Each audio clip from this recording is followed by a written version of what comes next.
Hi mga Ears Loves! Welcome to my Purple Ears channel. Ako si Aisha and in today's video, ipapakita ko sa inyo yung mga swatches ng mga lipsticks na ito.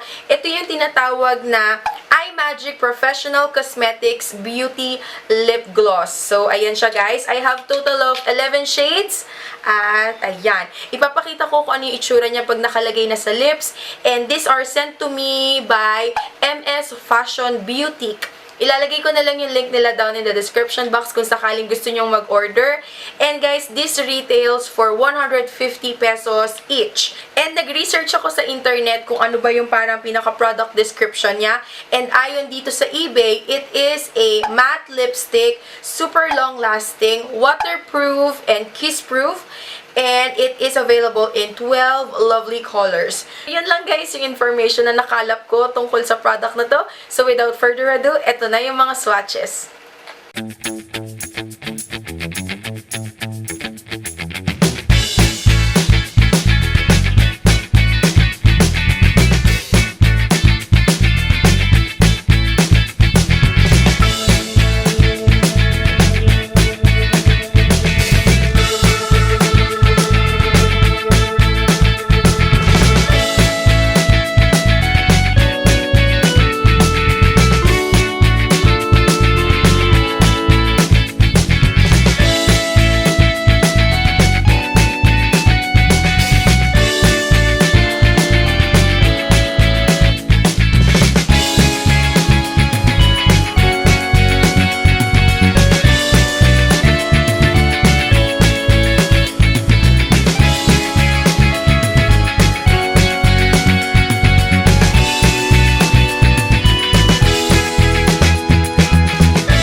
Shades na meron ako, total of 11 shades. And out of the 11 shades na meron ako, ito yung pinaka-favorite ko, yung nasa lips ko ngayon. And that is in the shade 04. Ewan ko kasi, ang ganda niya tignan. This is great for everyday. Tapos, bagay siya sa kahit anong eye makeup look, as you can see. Para siyang my lips but better. Diba? So, yun. Sorry, excuse my voice. For the formula naman, I must say, halos pare-pareha silang lahat. May mga iilan lang na konti, medyo patchy. Lalo na yung pinakaunang shade na na-try ko, which is yung 02. Pag natuyo na siya, hindi mo na siya uli mapapatungan kasi mamumuumuo na siya. And yun nga, isa pa pala, isang tip, huwag kayong makapal agad maglagay. Katulad nito, isang coat lang kasi very pigmented siya, kaya it's also a thumbs up. Kaya hindi nyo kailangan ng sobrang kapal. Ang gagawin nyo, di ba yan yung pinaka-wand niya? ganunin nyo muna, parang ano ba tawag doon? Alisin nyo yung mga excess product bago nyo siya ilagay sa lips para mas natural tignan, tsaka hindi siya magka-crack-crack throughout the day. And speaking of the tip, pinaka gusto ko rin yung tip niya kasi hindi katulad ng mga ibang doe foot applicator na sobrang liit. Ito, hindi siya naka-curve parang straight na straight lang siya. Saktong-sakto siya dun sa mga labi. Nare-reach niya yung mga areas na kailangan ko pa rin ma-feel katulad nitong gilid. At nade-define niya yung Cupid's bow ko, kaya it's a thumbs up talaga siya. Actually, na-try ko na siya for the whole day. Wala na yung clip ko, pero kung napansin niyo yung naka-YouTube short ako, ito yung suot kong lipstick na yon, pero ibang shade. I think shade number 5 or shade number 6 yung suot ko doon. And kung hindi ka kakain ng mga, yung ma-oily, hindi siya mawawala. Tsaka hindi siya katulad ng mga ibang liquid lipstick na na-try ko, na pag tumagal na, nagka-crack-crack na parang ang pangit na tignan ng lips mo. Ito, basta guys, thin layer lang, you're good to go na the whole day without touch-up. Basta, huwag lang kakain ng yung parang masabaw or else maaalis dito. Maaalis yung pinaka-inner part niya. Pag nangyari yon, hindi advisable na mag-touch up ka. Gawin mo, yung katulad ng ginawa ko is inaalis ko siya using yung petroleum jelly, tsaka wet wipes, tsaka ka na lang uli maglagay. Kasi napansin ko sa kanya, pag matagal na siyang natuyo, tapos pinatungan mo, mag-flaky na siya. So, hindi na siya pleasant sa paningin.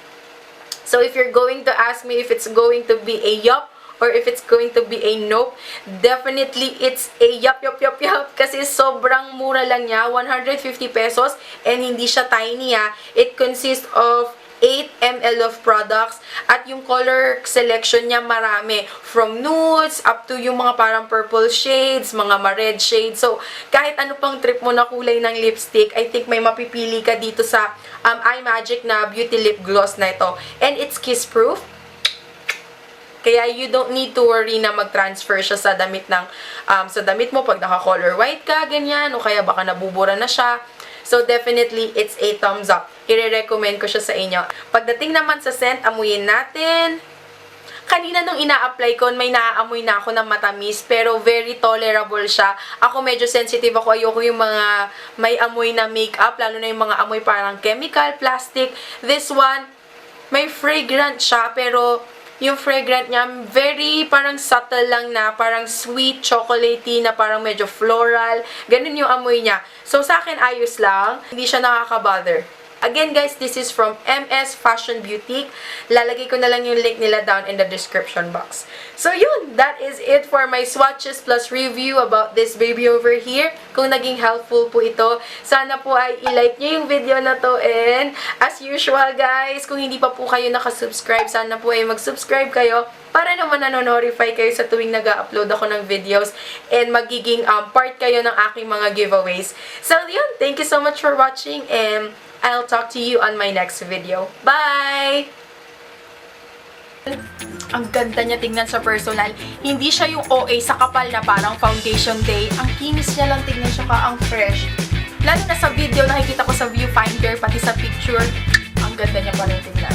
So, 3 hours has passed and